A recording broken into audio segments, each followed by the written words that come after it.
Great to meet everybody. I think it's a small enough group. Hopefully you can know everybody's name by the time we go. Like Eric said, I really appreciate it being interactive. I'm not a presenter by trade. So I'm Steve Jensen, and by day I'm the Director of Communications for a technology company called MX down in Lehigh. And I've spent 22 years in public relations. And for the last 2 years, I've known Dave Fisher for quite a while on a personal front, and for the last 2 years I've been a contractor, so kind of helping regional and 3 businesses that are part of Fisher with their PR, but just on a contractor basis. So I've gotten to know the industry just a little bit.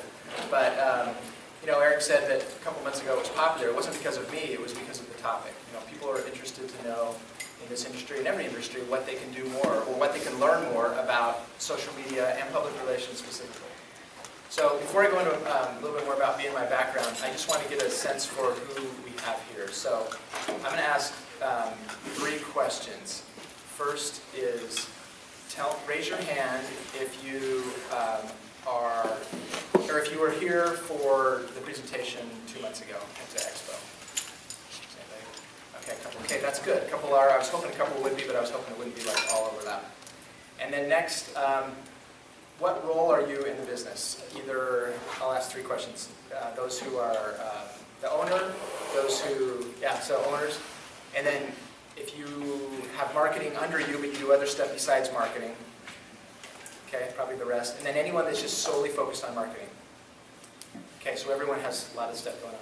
Okay, and then here's the last question. Rate from 5, and I'll go around and ask everybody this because we're not too big of a group. From 5 meaning I know social media really well, I'm here because I want to participate and help, I can help teach this, I know it really well. 1 is I barely know anything about social media, I just heard the word and my grandkids are on Facebook or whatever. So you don't know anything. And then in between, 2, novice, 3, you're okay, 4, you feel pretty good about it, and then 5 is awesome. Okay, so let's just go around the room. Let's start at the back and work up this way. So, and say your name, I guess. Say your name and then just what number, from 5 down to 1. Amanda, and I would probably say 3. Okay. Scott, 4. 4. Okay. And then Karen. I would 4. Okay. Mandy, I'd say 4. Okay. Megan, let's go with 4. Okay. Eric. 4 also. Yeah, this is a regional team. Great. Okay, you can tell we've got a good mix. We've got, no one said 5. I think some of you are being humble. They're 4. But, you know, you could probably teach this just as well. As I said, I am not necessarily a social media expert, but for 22 years in marketing, specifically, my job has been public relations. All but 1 of those years, that's been my job. The other year, I was doing customer events. But as a PR professional, social media is one of the colors in the arrow. About half of those years have been with social media, right? Because most of us are the age that we remember when social media came out, right? So 2000, maybe around 2005, but more got going in 2006, 7, and 8. And those years is when LinkedIn, Facebook, and YouTube, and then Instagram came like 5 years later. Oh, Twitter, I'm forgetting Twitter. Twitter, LinkedIn, and Facebook were all around, I think, in those years. At least that's when I started using it in 2007, 2008. And then I think I started using Instagram in 2012 or 13. So we have lived without it, and we've lived with it. And then just to back up a little bit about me before we go into it, I want to just tell you a little bit about me and a little bit about a concept that I think will help, especially for those that are 1s and 2s, okay? The 3s and 4s, it's applicable to all of us. So just a little bit about myself. So I'm an Arizona native and transplanted to Utah. My wife Sally is from Spanish Fork. We settled 15 years ago in American Fork, so we're down in Utah County, and we have 5 kids and have a great life. We met at college, and after we got together and got married, then we lived in Arizona, we lived in California, and we lived in Utah. So my career in public relations has been in those 3 states, starting in Arizona, California, and Utah. I've been at 3 different PR firms And then most of my career has actually been on the corporate side. So at a PR firm, we service lots of clients. And on the corporate side, I've been a PR manager, PR director, what I am today. And that's where you just in-house and you're within the marketing team. The field, I've mostly been in high tech. So I have had clients, though, that are not in high tech, but mostly it's been high tech. I've worked in-house for NetSuite and for Mozy, which was bought by EMC, which was bought by Dell, and then for Vital Smarts, makers of Crucial Conversations and Change Anything, and that's leadership training. So mostly high tech, but some not. And then worked for a PR firm here in Salt Lake right before my current job with MX, which we're the tech data for banking. And I've been there for almost a year and a half. So that's just a little about me. Now, before we get started talking about social media, let's just talk about learning things. You've all, you either paid or you are here, take an hour of your time, you're eating lunch, but if you leave and you think, after you leave, man, I already knew all that, or I learned some things, but nah, that's, obviously you're here for a reason, but I hope that everybody can leave with something. If you participate and you share examples, or you're vulnerable and say, you know what, I just don't get that, or how would you do that, then if you participate in some way, you're more likely to do something and leave. Because I don't think that we're going to leave here and actually do something unless we realize, it's going to be valuable. And here's an example. Right now, I'm dealing with this. Have you ever had a car battery on its way to dying, but it hasn't quite died, so that you just keep having to charge it? And as you're charging it, so I have one of those little portable batteries I got for Christmas, and so it's really nice, because I got it down. In the last 2 days, I've done this like 5 times, where I get in my car. It might happen when I leave here. It won't start, so I pull the portable battery out. Within 2 minutes, I hook that thing up by myself, it starts, and I go. But after I've done that for like 5 times in the last 24, 40 hours, it gets really tiring, right? So what do I need to do? I need to go and get a new battery, or at least go get it tested and see what the issue is. But the pain of going to do that and having to, go in the middle of lunch or kind of mess up my routine, the pain of doing that is not quite to that threshold yet where I'm willing to actually do that, because I've got this little portable battery, but it's a pain. So, first thing to mention here is I believe in this concept that, so that's basically what we're talking about. We change our behavior when the pain of staying the same is greater than the pain of changing. So, as we're talking about a little bit about public relations, because that's what I do, and about social media, which is part of what I do, and we're going to talk more about social media, think about this. If you are a business owner, and some of you are, or if you have marketing within your role, and you're like, you know what Steve's saying sounds good, and I know I should probably start doing that, or change doing that, you're not going to do it unless there's some kind of pain. Either that's customers or employees that have been bugging you, and you just know you need to do it, or it's your conscience that's going to continue to prick you, and you know you need to do it, or you learned something today that you didn't know, and then you have to make that decision. So hopefully that just helps a little bit, because it's helping with me, and I've got to that threshold with my battery that I am going to go today and get a new battery. Otherwise, the pain. Okay. So let's just talk for a few minutes about public relations, and then we'll go into social media. And by the way, we should be done within an hour. I have an hour and a half, so when we're done, if there's questions and we want to stick around or one-on-one, I'm definitely one that's more behind the scenes than in public. I prefer one-on-one, and if you guys are as well, that's fine. But I do want the interaction. I think we'll learn from each other. So there's a definition, and most people, unless you're in PR, wouldn't really care. It probably sounds boring, but for me, it means a lot. Every word here means a lot. Public relations is a strategic communication process that builds mutually beneficial relationships between organizations and their publics. From the Public Relations Society of America. When I've been to some PR conferences, and they kind of drill this in us so we know it, and it's actually changed a little bit over the years, it means a lot because it's not necessarily what people might think it is, spinning the truth or just talking to reporters.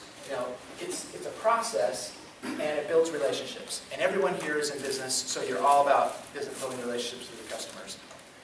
The difference is organizations and their public. So when we as a business owner or business want to make sure that we're getting our message out to the audience, not just advertising, but in a way that, because advertising is just one way, right? You're just pushing it out. You might see who clicked on it, but you're not getting that interaction. But the relationship comes when you're dealing with journalists, when you're dealing with influential people in the media, and then they can sort of quid pro quo, or there's something in it for them. You have some news to offer, and then they will, in turn, write about it, and it's going to help your business. And for a small business, I say sign business, not necessarily all your sign, but PR can help differentiate you in a crowded market and have side benefits. And so let's go over that for just a few minutes here, and then we'll talk about social media.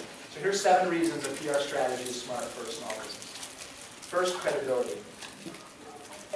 When you, again, it kind of goes without saying, but I'm going to kind of try to talk today, from the very basic level, and then we can go from there. But the credibility factor comes when an article or something about you, a relationship, is told by a third party. It makes it credible. Getting a favorable mention for your business in the media holds far more value than a paid advertisement. And a study a few years ago showed that. This includes word of mouth, customer testimonials, or editorial content such as newspaper articles.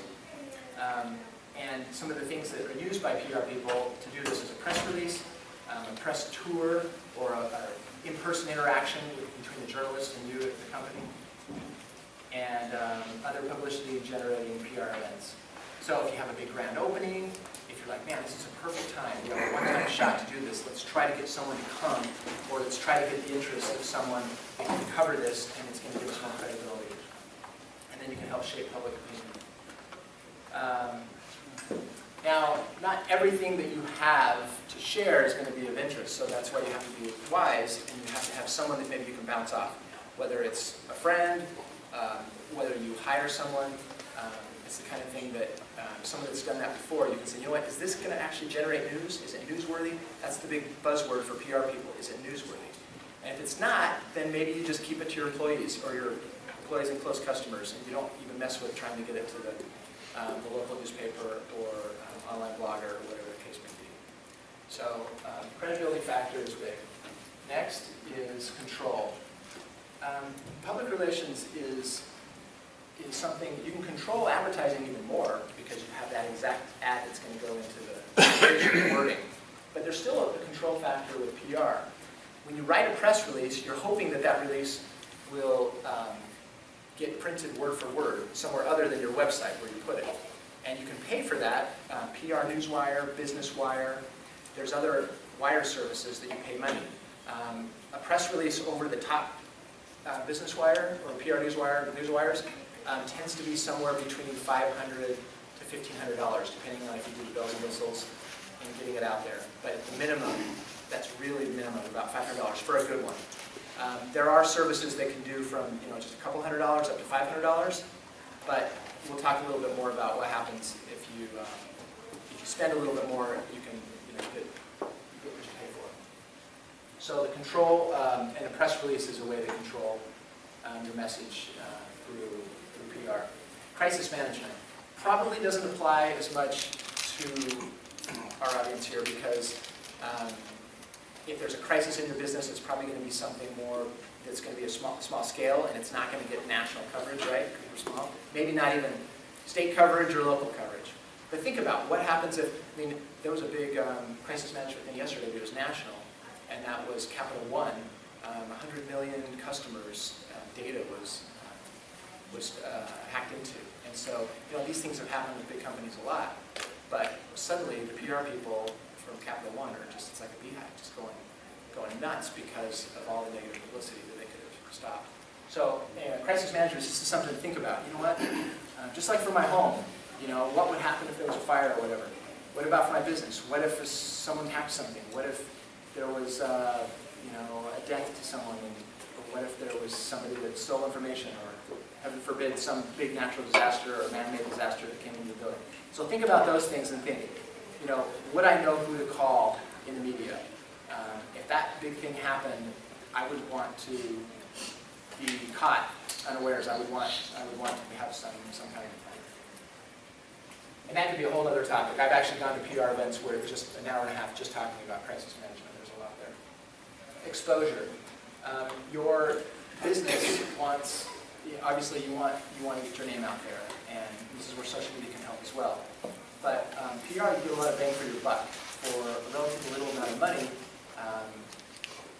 you can have it spread through a third party that we talked about. There's something else on that. Yeah, and we think about also in today's world, there's so many things competing for our attention, the attention of our customers. And so PR is a way to reach them. It's another channel to build awareness and create a positive image. And it can supplement your other marketing efforts. I've enjoyed having a career that's a niche. I mean, we're all niche in some way, right? But like, I'm always working in a marketing team, but I don't understand everything about digital marketing, and everything about events, and everything about paid, and everything about SEO, and all these marketing terms and things, because I have a niche. But it's an important niche. If you neglect PR, not to put fear, but if you just think, you know what, we don't need that, that's okay. But if you add it, again, if you feel like the change it's going to be greater to change, there's this extra that you might get. Wow, thanks to me deciding to do a little PR, I now have something online, or I build a relationship with someone at the Daily Herald or at the newspaper or something. So it's a way to add to and get you a little bit more exposure than you would have otherwise. Staying power. These next two things go hand in hand, staying power and SEO benefits. When you are putting a press release online and maybe getting it into a publication, like we've done for Regional Supply and the other Fisher Group companies a couple times, when people are searching under those keywords, it's not like over time, that's when they search for those keywords, that's going to get lower and lower. If more people are linking to it over time, it's actually going to rise up. And so it's important, once you have done PR, once you have put out a press release or got an article, that you try to get more links to it, that you put it on your website, on your blog, that you link to it through your social media, that you try to get other people to link to it. The more people that are linking to that over time, it builds this Google juice, we like to say, which is basically a way of saying that over time, search engines are going to have it higher up because it's got more people linking to it. And it's like a fine wine. PR, it's better over time online. We didn't have that in the real old days, but we do with Google and online. I'd like to make a comment. Yes, please. Years ago, I was chairman of the airport board in Evanston, okay? And we had an airport website, and there's not much there. I mean, really. You know, we didn't give you the weather or anything like that, but Yeah. But anyway, I was really amazed one day. I went and did a link search, and there were 2,700 other organizations that had linked to that website. 2,700. And it was not even a commercial website, you know, Yeah. just, hey, this is our airport, you know, and here's a couple motels, and just, it was incredible. So it's really powerful. Yeah, and the more time, the more thousands of links. And think about now what you just said is a website. If it's an article that's written about you that has more credibility, think about that. 2, 3, 5, 10 years down the road, that people are still going to be able to find that in one of the top searches. This isn't online here, but I'll just pull up an example and tell you. So like with Regional Supply, you can't see this, but if I go to Google and type Regional Supply David Fisher, and I hit news, the top 10 things. So Regional Supply, pretty common name. Regional Supply, David and Fisher, pretty common. There's a public company, Tex. There's something about football, thermal cyclers, all sorts of things that have nothing to do with it. But on the front page, number 9 of the 10 is American Label wins Inspiration Award for the label shrink sleeve. This was a press release that we did on April 30th. So this is an example of how SEO, the search engines are going to pick up David Fisher and pick up American Label, and that press release costs, like we said, several $100s. Business Wire has the ability to make sure that it gets in a number of those places that are going to have more links to it, so that over time, that is going to pull up. Now I typed Regional Supply David Fisher, because I knew it was in there. But it could have other terms, you know, and that's going to come up. Some of the other things that we've done, like when we announced a couple years ago a new office, here, this location, right? Because some of you may have gone to the other one before. And that was a press release that we put over the wire. And we had a handful of publications in the industry, and maybe there was a local one that picked it up. So as I was following that over like the next year, I saw that those keywords that had to do with you know, headquarters, regional supply, Fisher Group, David Fisher, some of the keywords, searching under those, it would pull up that press release, and we could do the same thing here if we need to. So the SEO benefits are really powerful, and the staying power over time. What does the O stand for in SEO? Search engine optimization.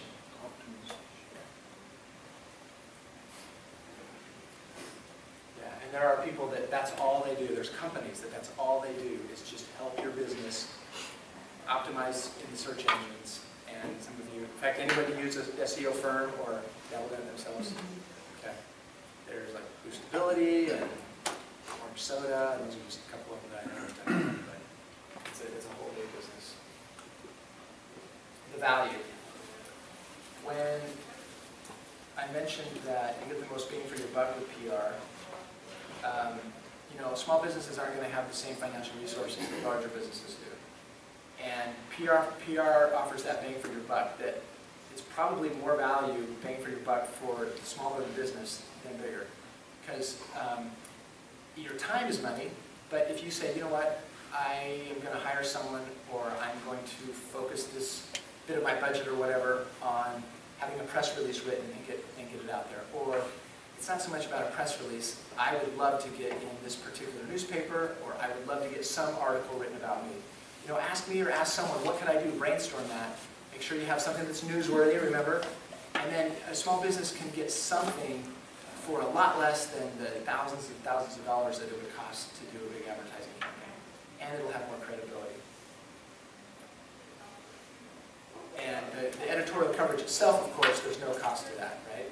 So when the Deseret News wants to write about something, and the Deseret News has a really high, what's called domain authority. So if you search an article on the Deseret News, the cachet or whatever, there's so much Google juice tied to Deseret News that it's almost up there to the level of, you know, Forbes and Fortune and, you know, Financial Times and Wall Street Journal. But Deseret News is not that far away as far as their domain authority. So anyway, you get something local here at a publication like KSL or Deseret News, and that can do a lot, and you don't have to pay if you had a good story to get there. Any more questions about, you know, reasons why a small business would choose PR? Or examples? All right, let us. So, social media, and we'll spend most of the rest of the time talking about it. I think the why, you know, some of you probably have already used it enough to realize why, but just really very basic. Build brand awareness, humanize your brand, establish your brand as a thought leader. The brand is so important, and you know, the longer you've been in a business, of course, you want that brand to get a wider audience. And again, if you're not using social media, or maybe you're only using Facebook, or maybe you're only using LinkedIn and you're not using something else, here's some tips for how you can go to the next step. So let's just look at those really briefly, and then we'll go into each one. Visualize, optimize, humanize, and headlines. And I'd like to spend most of the time on headlines on the last one, because a couple of you were here, but that's where I felt like if we would have had more time, it would have been nice to give some specific examples of some headlines you could use in your social media, and then get some examples from any of you. Visualize your brand on social media. If you're bouncing all over the place as far as what your brand looks like and what it is, it's not going to have that staying power. So keeping it consistent kind of goes without saying. Keeping it simple. Not trying to describe in words, in 100 words, what your company does. You should be able to have it in probably a crisp 20 to 25 words. And on social media, maybe just have it in 3 or 5 or 10 words, you know, just what you do, so it's not going to bore people. People want the consistency, and they want it to be simple. Keeping it accurate. Don't put stuff out there that's not true, of course. If you start claiming things that are not true, it's going to come back to you and people are going to call you to it. So making sure you're accurate, keeping it professional. And I don't think that's necessarily a problem with this group. Sometimes it's a problem more in the tech industry where people get a little bit edgy and sometimes cross that line. You know, some of the billboards you see on I-15 sometimes get to that point. But I think keeping it professional is something we probably realize. Any questions about visualizing your brand? You know, I work with branding experts. I'm not necessarily a branding expert, but you know, you think about Coca-Cola, you think about Apple, you think about Amazon, you think about these brands and what they've done over time. And think about what the logo looks like. Coca-Cola, hundreds of years. You know, Apple, a couple of dozen years, and they've changed it. They've simplified that apple, right? I mean, I've got one right here on my laptop. You think about Amazon, and most of us use Amazon today, and think about what they've done with their brand. Not just how it looks, but that customer service and what you expect from that brand. And in a small way, you want the same for your brand. So if you think about some of the big brands, think about your brand, maybe there's something that you could do differently. Maybe you could spend a little bit of money to hire a graphic designer or logo designer, or someone in PR that could look at the words you use. So that's just something to consider when thinking about your brand and visualizing it. Optimizing. This is making the best of what you've got. So who is your audience? Are you reaching them? Can you measure it? Do some tests and consider sponsored posts. Your audience is going to be obviously the people that you know, but think about when you're posting on social media, if you already can see who's following you and maybe who's commenting, have you actually taken that step to look at their profiles and think, are these really my customers?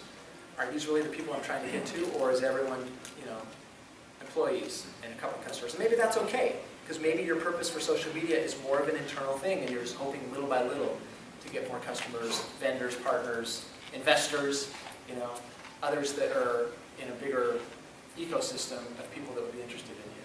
But make sure you know that. And then are you reaching them? We'll look a little bit further like at what Regional Supply is doing as an example. But I was looking at theirs and they have done a pretty good job, like with Instagram, in making sure that the people that are commenting, the people that are on there are, you know, they're actually customers and they're asking questions. That's part of engaging. And then can you measure it? One of the really nice things about social media, even more so than public relations, is the ability to measure everything by clicks and followers and numbers. It used to be anything in the PR world, you would have to get some service to find out, you know, how many people actually read that magazine, how many people would have potentially seen it. Now, a lot of articles, you can see the numbers count, but not all of them, just some. With social media, everything you do is visible. You know, you put a video on YouTube and you can immediately see how many people are viewing it, how many followers you get. And it's really nice. So make some benchmarks. Maybe this is a time when you say, you know what, we've been on LinkedIn for 5 years, and let's say in the next year, I think we could double our followers on LinkedIn. We've got 300 followers now, we've had that, which is trickling up.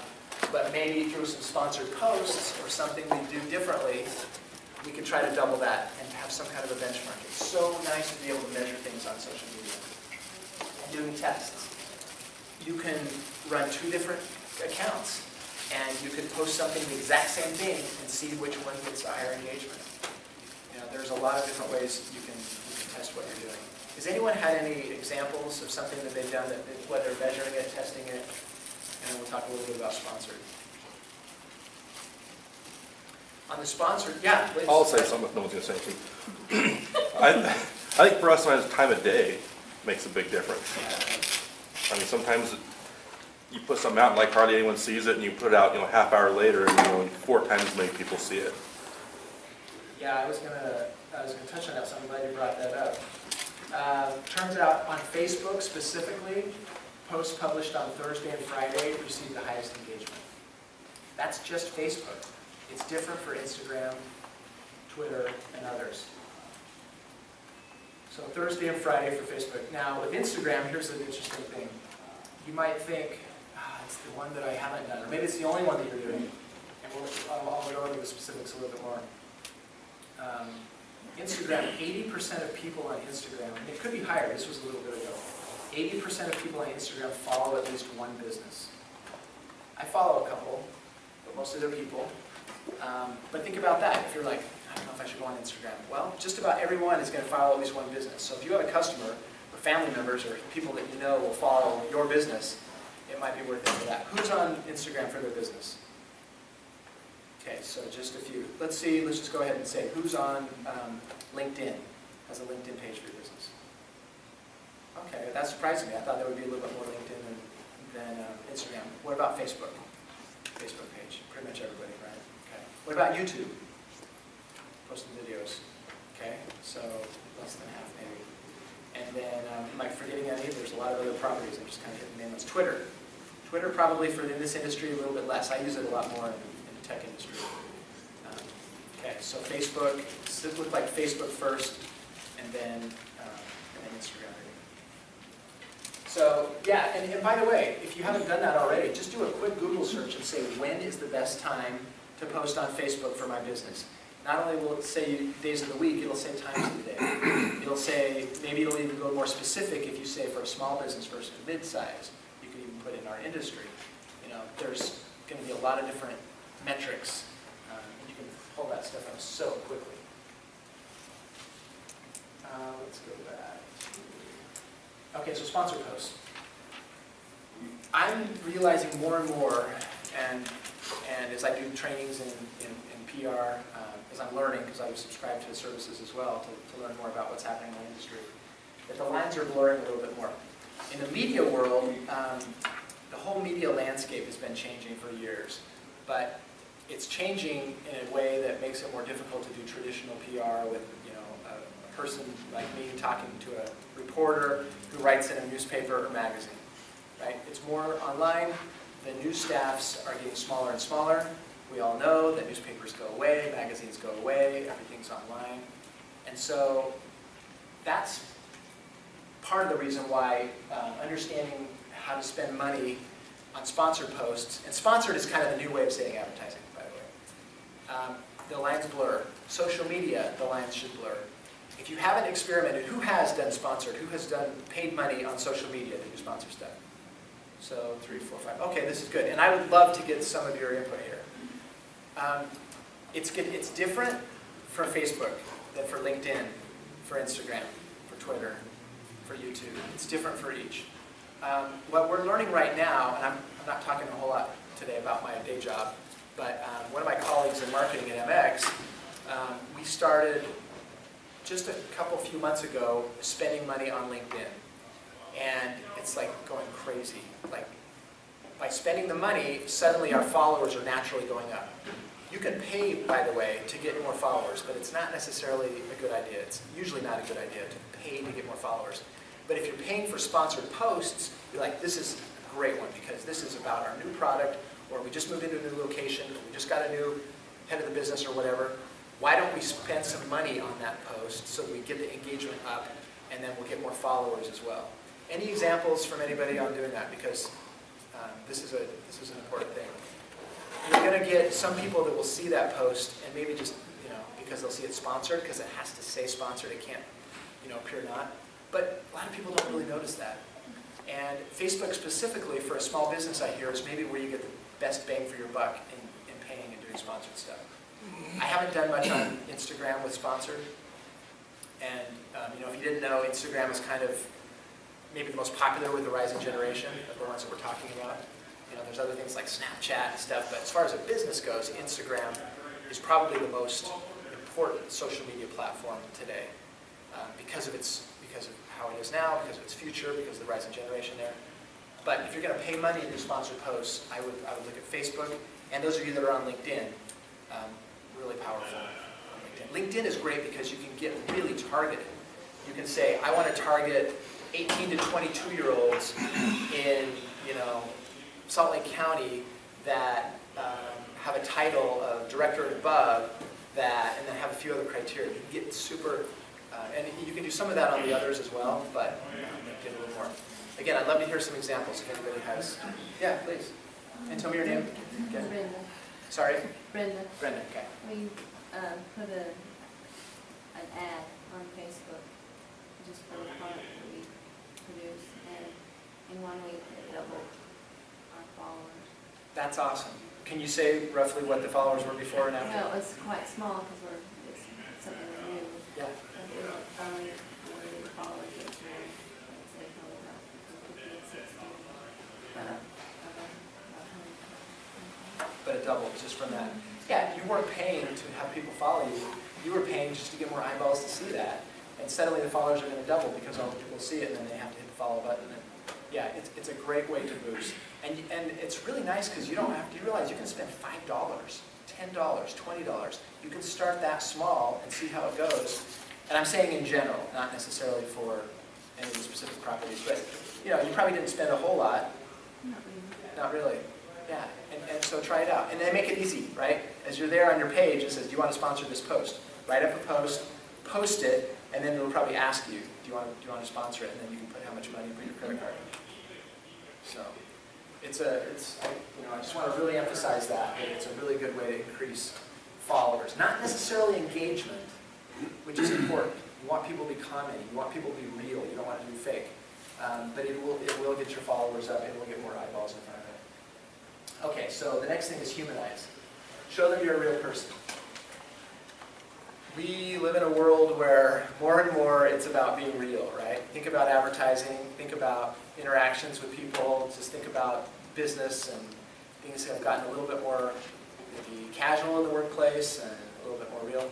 You have to be that way on social media. You can't expect that people are like, why is no one following me? And all you're doing is just putting product thing, product thing, product thing.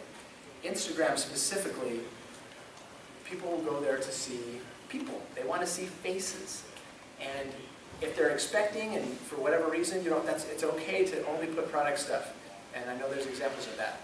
But if you have multiple social media properties, maybe LinkedIn is where you're a little more buttoned up and you're doing more business things. And Instagram, you get a little bit more personal and you say, hey, we had a company picnic today. Or look, our CEO just did some blunder, or did wacky hair day or something. And like, those are the kinds of things that people want to see, and you're going to get your followers way up. How are you embracing your values? Most businesses have values, and you could do a lot with that. You could say, hey, of our 5 values, we're going to spotlight 1 a week or something. So today we're going to talk about what it means to have iterative innovation, and that's one of ours at MX. And that means that we're always trying to look on the cutting edge, and we're never going to settle for the status quo. You can do a lot with your values and show that through your social media posts. How are you caring for your employees? Every business does stuff for their employees, whether it's around holidays, whether it's around traditions that you have, whether it's around your benefits. Don't be shy and think, well, that's just what everybody does. Celebrate it. And especially if you're looking for things that are different to post, do stuff around your employees and how you're caring for them. And then introduce them to the people who are making it happen and show how your product's being used. I think it's a pretty good rule of thumb to have, I think it depends where you search, but maybe 7 posts that are not selling to 1 post that is kind of selling. If you put a product thing out there and say, hey, see our latest printer, it's awesome. That's great, but maybe have another 6 posts after that where you're doing other things. And I'm kind of talking about Instagram in particular, but the same could be for Facebook and others. People don't want to get sold to all the time when they decide to follow you.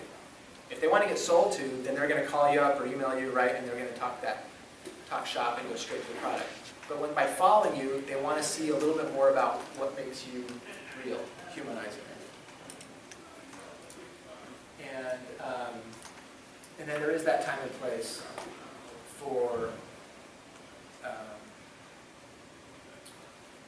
showing the product. Any examples of that mix, kind of the right mix between humanizing and showing product stuff or successes? Yeah? When I did a post, just as something off the wall, just as a local area that we have, where there's hiking trails and so forth, it actually had a lot more engagement with people. And, just... That had maybe nothing to do with the business, or did that? Well, it did, just to show that where some of our employees go hiking and so Yeah. forth, and just kind of bring the business into that. And then Great. also Yeah. to even show the lunches that are served to the employees, just what the benefits are of the same. Yeah, it's something as simple as a meal. And I love that idea because I actually am a hiker myself. Something that shows, especially if your customers are nationwide and you're like, you want to celebrate Utah and show what we have here or something like that. Do something that's way out. Hey, here's John. He's in customer service and he's out riding his bike to work today. You know, did you realize that there's people like John that ride 30 miles a day? You know, show John with his bike, something like that. That's going to go so much further. And you'll notice, wow, this is like the most likes we've ever had on a post. And it'll be something that has nothing to do with your business. Another thing, I don't think I mentioned it in here specifically, but really important. You're going to get a lot more engagement through video. So if you're not posting a lot of video, try to put that into the mix. Instagram, they're shorter videos. Facebook can be a little bit longer. Obviously YouTube. When you have a video that you're like, you know what, we're going to get this professionally done, or maybe you walk around the office with your phone, right, for 5 or 10 minutes and just say, hey, Megan, what are you doing today? And she tells you, oh, okay, how about Eric? You know, something a little bit more informal than a total formal video. Try it out. Post that on YouTube, and then maybe you have the YouTube link that you post that onto Facebook, and maybe even Instagram if it's shorter. You'll find that just those kind of little videos are going to get way more engagement. At least you'll be able to see all the views.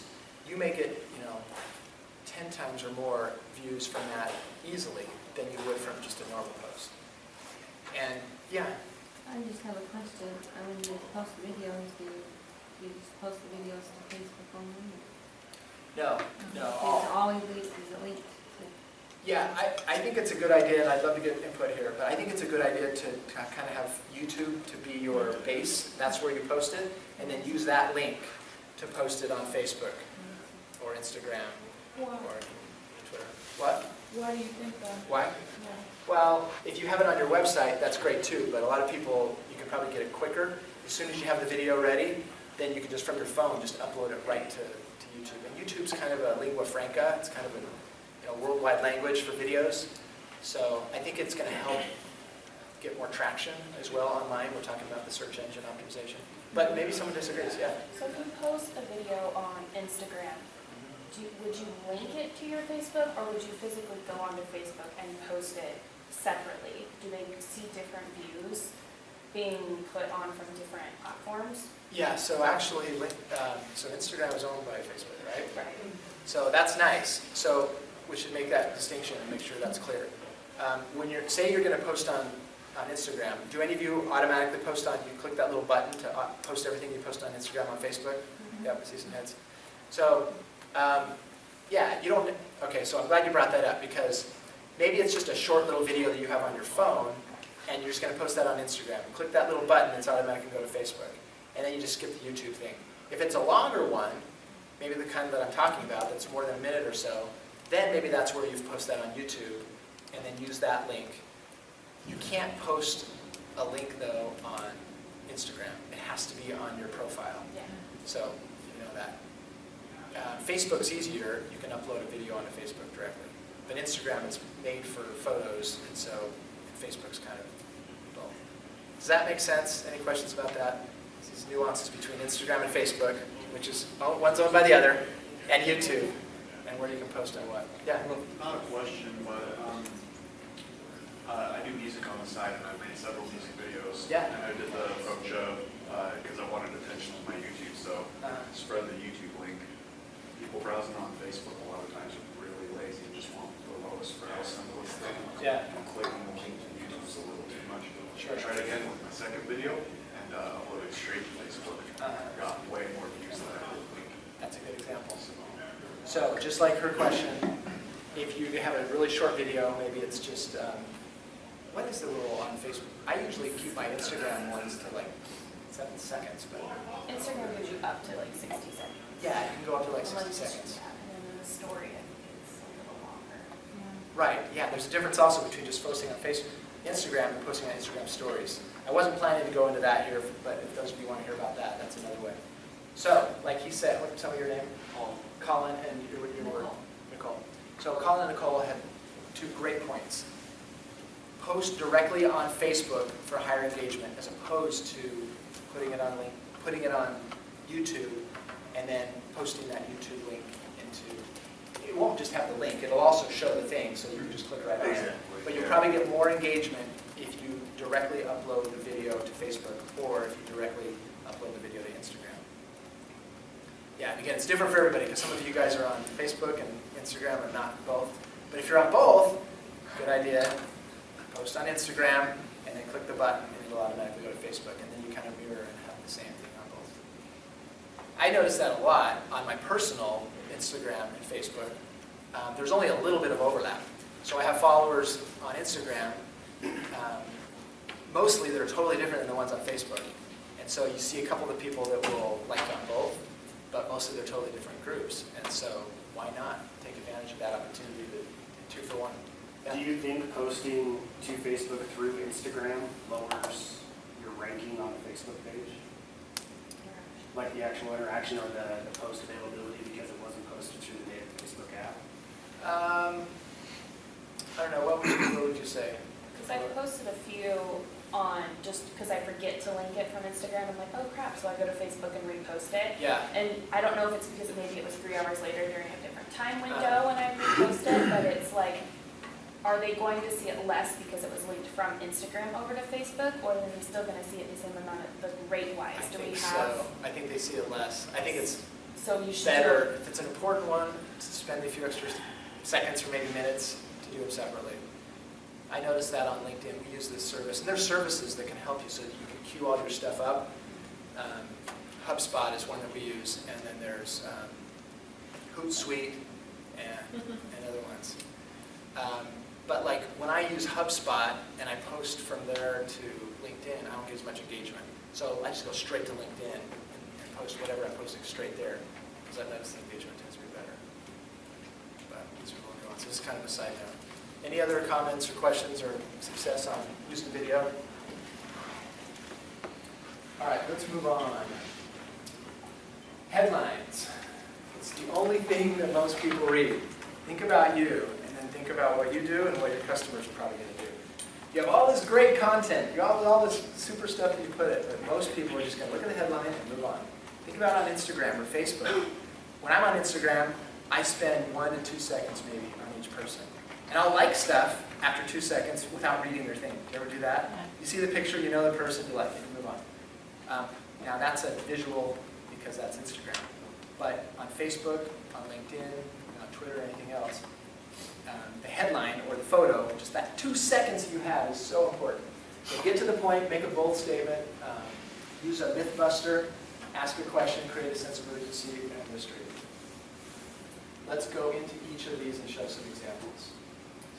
Okay, get to the point. I came up with these. So 5 industry trends to watch out for in 2020. How to improve your vehicle wrapping. Mistakes you don't realize you're making. It's worth spending, if you have a post, you're ready to go, you're like, ah, shoot, I didn't get a good headline. It's worth spending just as much time on the headline as it is on the actual post, because it'll make a difference. If you get to the point and you're not too wordy, people are going to use that 1 to 2 seconds and quickly see it.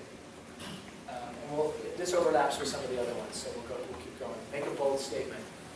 Is the sign industry dying? How you can prepare. Spot common vitals.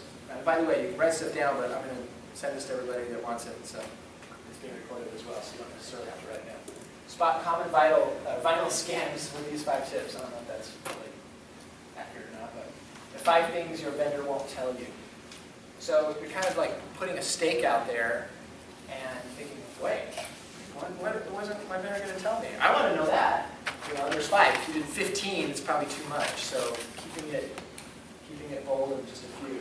There's something about 3s and 5s and 7s and 10s. You notice that? You know, if you're going to give a list of 3, don't just give a list of 2 or a list of 4. You know, give a list of 3 or give a list of 5, or maybe it's a long thing. Sometimes it could be 11. Anyway, just think about those kinds of things, and maybe you can do a search of how many should be in that list. But keeping, trying to be a little bit edgy, a little bit bold. A myth buster. Are you making this common mistake? 10 ways to do it better and get results. Common misperceptions about vinyl that are holding back your sales. 5 common strategies that actually hurt customer relations. So being a little counterintuitive and something that you think, wait, I always thought that. That's not true. There's misperceptions about that. You're going to get people thinking, and then you're going to get people to react a little bit more if you're cracking that. Any examples? It'd be great if we had somebody that could have a post that they could share with. Maybe you can look if you have your phone or your laptop or something that you've done. Asking a question. This is really big. Most of us probably struggle with, like, how can I get more engagement? How can I get people to actually ask a question? I was looking on the Instagram post of Regional Supply, and I saw that someone said, hey, when is that event? Or how can I, one person I think said, I want to be a customer, I want to buy something. That's kind of rare, but that's what your hope is, right? That somebody's going to actually come to you, a sales lead is going to come through social media. But you're much more likely if you're asking questions and you're trying to solicit engagement. You could, so let's just look at these really quick. What colors have worked best for your customers? What's your most popular printer? How long do you wait to reach out to a repeat customer? Who has most impacted your career for good? That's getting to, like what Brenda was saying, something that's totally separate from the business and talking about work in general, or talking about life in general, or talking about things that are different. What time do you leave the office? Or what do you do for fun? This is what some of our employees do. Getting off of the topic of work a little bit. But I think we underestimate the power of engagement and how questions can help that. Examples, comments, anything on that? Yeah. Where would you post these? I'm a little confused whether or not, it wouldn't, in my mind, it wouldn't be YouTube. What, Instagram or one of these? You just I'm glad you brought make that a up. post and ask this question? It could be either. So Instagram specifically doesn't lend itself to a lot of copy. It's a picture and just really brief, so it would be just a question. Maybe in Facebook, you could have several points or an article, maybe something on your website, maybe a blog post on your website, and then link that to Facebook and have the title, and then you get their attention with the headline, and then link here to find out more. And when they link, it goes to your website. Or maybe somewhere else. Maybe it's an industry thing, and you're like, hey, here's some tips I found in the industry, and you click to a magazine article. But as long as you give them credit, it doesn't have to be all coming from you. You don't have to be the authority on everything. You can point people to, you're still a thought leader if you're pointing them to things in the industry that have been said. So it can be on any of them, but I would say if you're going to click to something else, it's going to be Facebook. And if it's in Instagram, you're just hoping for a direct response to your question. You're not linking to anything. Yeah, On Instagram, would you make the question the photo, like make it a write-up as the picture versus having a picture of something, or would you just write it in the headline? I would have a picture. I would almost always have a picture on Instagram. I've tried a few times. I run the social media for our company MX, and like we won a couple big awards. We got a really big amount of funding, and I'm like, yeah, a lot of people are going to click on this. And not as many as I think, because Instagram specifically, people want to see pictures. They'll just bypass stuff usually if it's just a company thing. So you can try, and maybe that's, remember, testing. You can say, I'm going to do a little test. I'm going to do just the question, and then I'm going to do a photo, some creative photo, or maybe it's a photo that has images in it or whatever, and have the question underneath it, and then test and see which one does more. But I think that anything you have image-wise in Instagram is going to be better. And that kind of goes social media in general. People would rather see than read. I mean, they'd rather see images than read words. So with Instagram only, like how you said there was only like 1 or 2 seconds that someone looks at a picture. Yeah. So say for how long do you wait to reach out to a repeat customer, what kind of photo would you use for that question? Yeah, that's a great question. Any ideas? You could have just a stock photo, maybe one that you take, or when you get online. I use stock photos online all the time. It's great. You should have, give the credit to whoever took the photo. but two customers are shaking hands or two people are talking. You know, think about when you read articles, you usually just bypass the photo, but it's there, it catches your eye, but it's the article you want. Do the same thing. Have some, whether it's your employees or something you got online, of two customers together, and then have the question underneath. Examples or anything like that? Yeah. I've noticed the most engaging posts that I've done are behind the scenes video. Like, I ran 2 videos of my direct garment printer, and those went pretty crazy. So tell us more about that. What did you do? How long were they? And what was the kind of the... A minute a piece, and it's just it's something about seeing a full color print on a t-shirt that people really want to see. I didn't really ask a question on those ones. The ones that I have asked questions, I didn't get quite the engagement.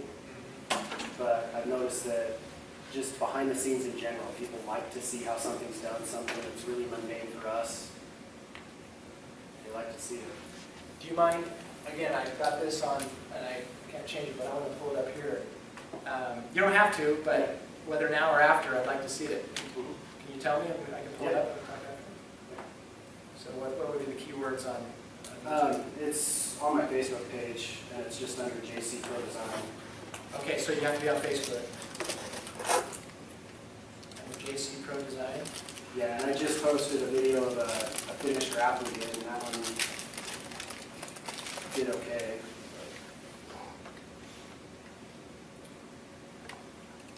JC Pro Design, Murray. Video was wild. And then right there, videos.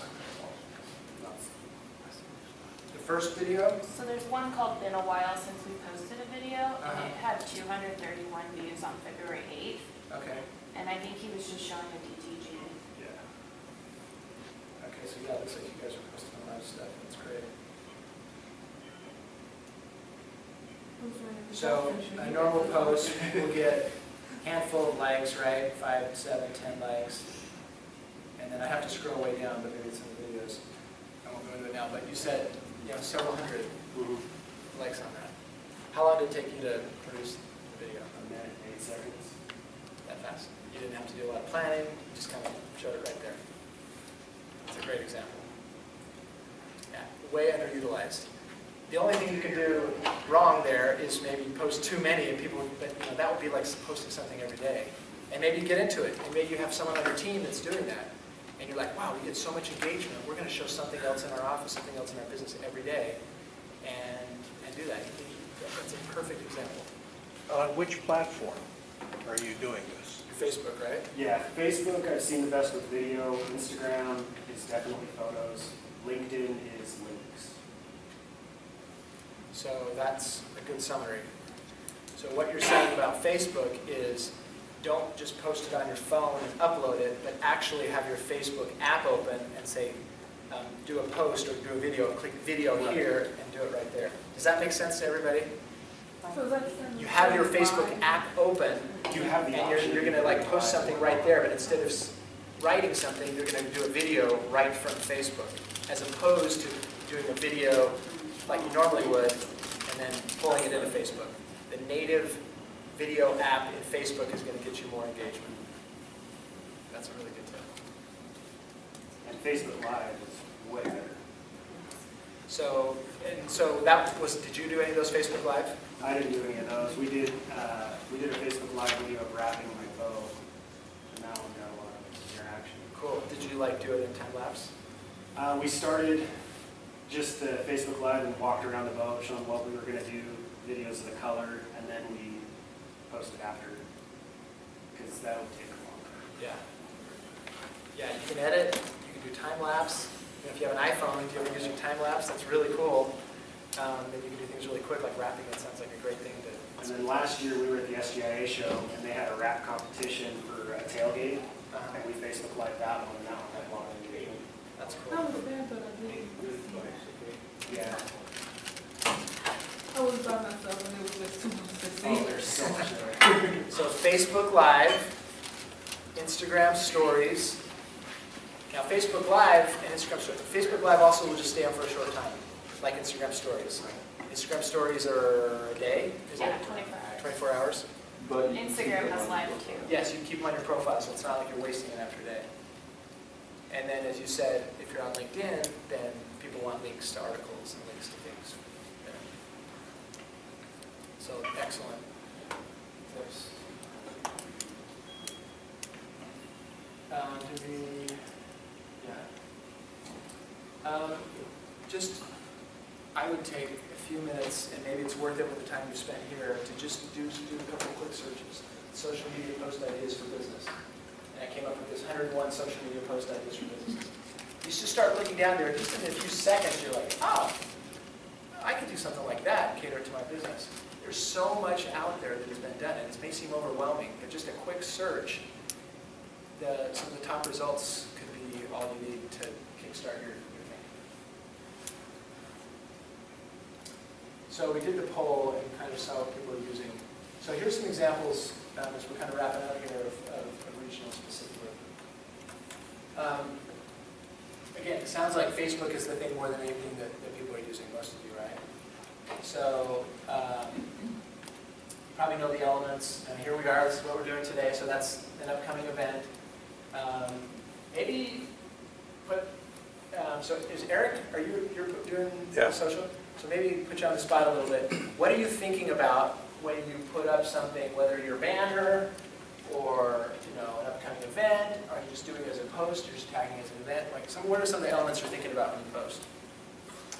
Well, we kind of have a schedule on some things that we try to keep to, just to make sure we have content on a regular basis. Some things that just come up as they come up, events. Just try to make it not too busy, so it's pretty clear what it is. Yeah. Try to keep things kind of standardized. At least twice a week. I mean, we're not doing a ton right now, but across all items at least a couple times a week. But just try to make it more consistent. So, like we post, kind of a product highlight every week, and the kind of the background with it. So that's always standardized. So that, those all kind of look the same. And a different one for highlighting a piece of equipment, just to learn more about it. That looks a little bit different too. So those kind of were standardized. Right. Do you see? Does it seem like, let's just look at your other ones here. LinkedIn, 155 followers. LinkedIn, actually, we don't really do much with. Yeah. I mean, that's one we want to get more on. We've had it for quite a while, but we don't really do anything with it. Yeah. So that's there. Yeah. Facebook and Instagram are mostly what we do right now.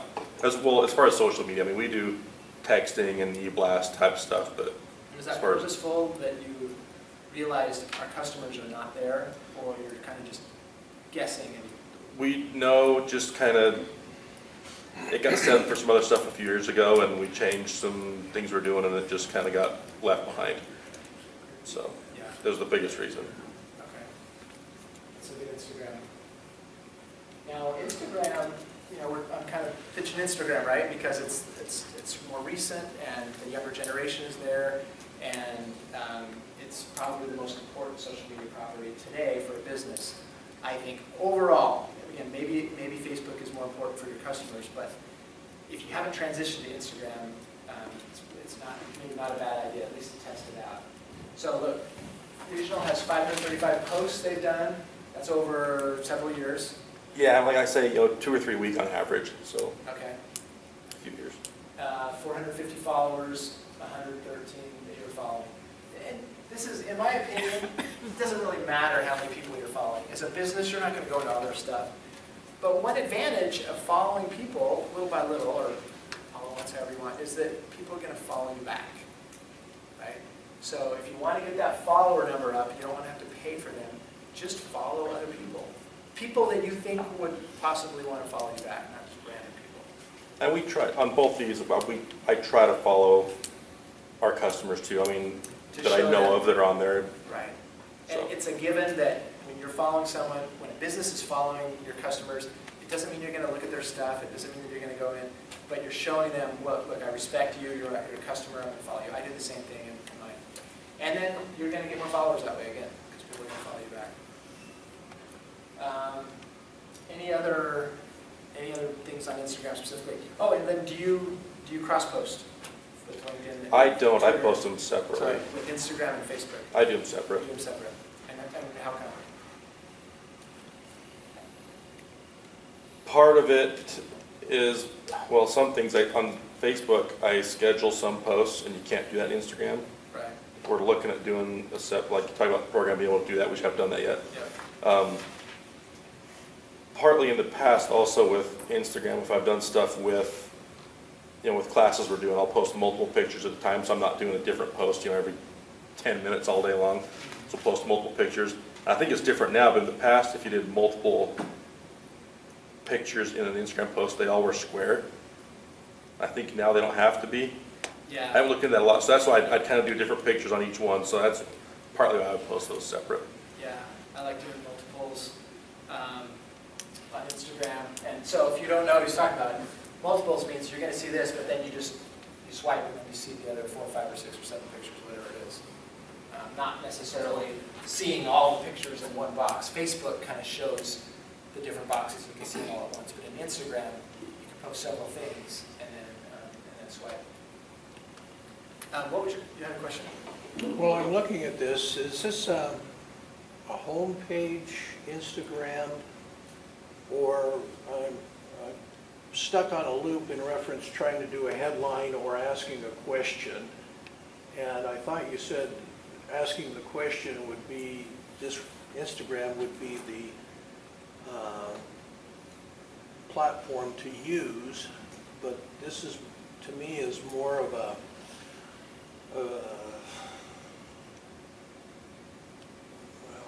home page in a sense. This is their Instagram page, and very few people look on Instagram on the computer, so it looks kind of weird, but this is what you see on your phone. When you're on your phone, and also think about mobile. Think about how it's going to look on a phone. Where most people are, even though you're setting it up on your computer, most people are going to be seeing their social on their phone and everything. So to your point, these aren't good examples necessarily of asking a question, but you could have a photo of a person or something that has to do with the question and ask the question right there. And it could be on Instagram, but as we were saying, it might lend itself better on Facebook or LinkedIn. But Instagram is more visual and with words and asking questions. Facebook and LinkedIn even better, where you can ask a question and link to something or have a little more room for engagement. So I think I'm wording that very well. But Instagram, you could ask the questions there, but not necessarily the best place. Okay, but Instagram, it's the picture on Instagram that gets their attention. Yes. And you have, you can't see it here because of the screen, but obviously at the bottom there's the room to put stuff. So I'm going to go to my Instagram. And the first thing is how many people have liked it, and then what you said about it. And if you try to experiment and ask a question right there, what you're saying about it, then you can find out if you're going to get some engagement. I'm going to try to find some example here. Was there, yeah? The ad that we did, actually, the graphic part of it, it had the question at the top, and we had an image of our product, and then below it was our logo, contact information, and the benefits of it. Just at a glance, it was really simple. Yeah, and that was for Facebook, you said? Yeah, and actually Instagram as well, okay. Yeah, and sorry, tell me your name again. Keith. Keith. Yeah, it might help to show some specific examples, which we can do after if you'd like, and show you what Yeah, I'm talking about. that's what I'm looking for right now, is some pictures that I think would prompt a good question, which hopefully would link it when they see it, would come to my site. Yeah, let's do that. Let's do that after, so that we can wrap up. But I think that's a good idea. One thing about YouTube, we talked about. So here's Regional's video that they put up 6 years ago, and it's a nice video, and it's there. So it's going to be accessible whenever you guys need to use it. for anything because it's on YouTube. I don't know if that's why you put it on YouTube, but you can link it to anywhere. And if you update it, it's like the history of the company. There's a great history there. So anyone that's on YouTube and they happen to be searching for regional, are probably not going to necessarily do that.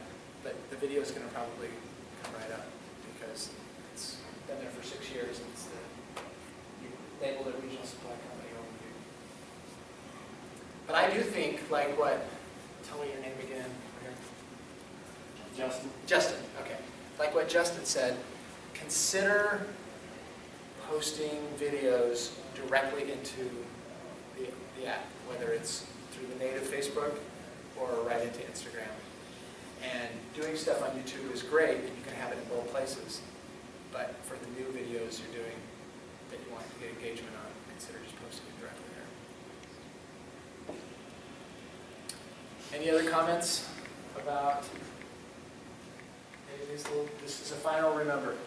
We change our behavior when the pain of staying the same is greater than the pain of changing.